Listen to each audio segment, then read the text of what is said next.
The gospel reading for Maundy Thursday comes to us from John chapter 13. Listen as I read this text for us. Now, before the festival of the Passover, Jesus knew that his hour had come to depart from this world and go to the Father. Having loved his own who were in the world, he loved them to the end.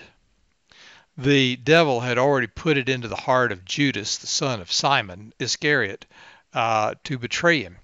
And during supper, Jesus, knowing that the Father had given all things into his hands, and that he had come from God and was going to God, got up from the table, took off his outer robe, and tied a towel around himself.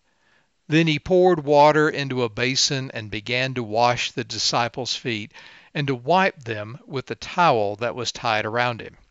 He came to Simon Peter, who said to him, "Lord, are you going to wash my feet?" And Jesus answered, "You do not know now what I am doing, but later you will understand." And Peter said to him, "You will never wash my feet." And Jesus answered, "Unless I wash you, you have no share with me." And Simon Peter said to him, "Lord, not my feet only, but also my hands and my head." And Jesus said to him, "One who is bathed does not need to wash except for the feet, but is entirely clean. And you are clean, though not all of you." For he knew who was to betray him. For this reason he said, "Not all of you are clean." And after he had washed their feet and put on his robe and returned to the table, he said to them, "Do you know what I have done for you? You call me teacher and Lord, and you are right, for that is what I am. So if I, your Lord and teacher, have washed your feet, you also ought to wash one another's feet.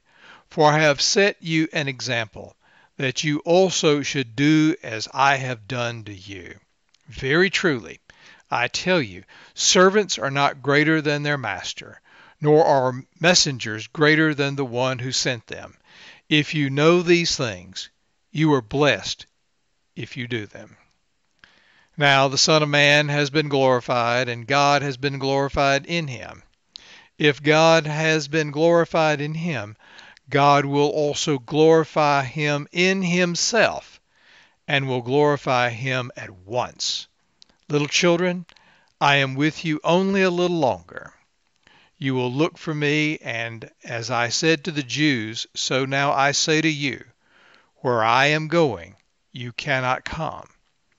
I give you a new commandment, that you love one another. Just as I have loved you, you also should love one another. By this, everyone will know that you are my disciples, if you have love for one another. As this concludes the gospel reading, your response should be, Word of God, Word of life. Thanks be to God.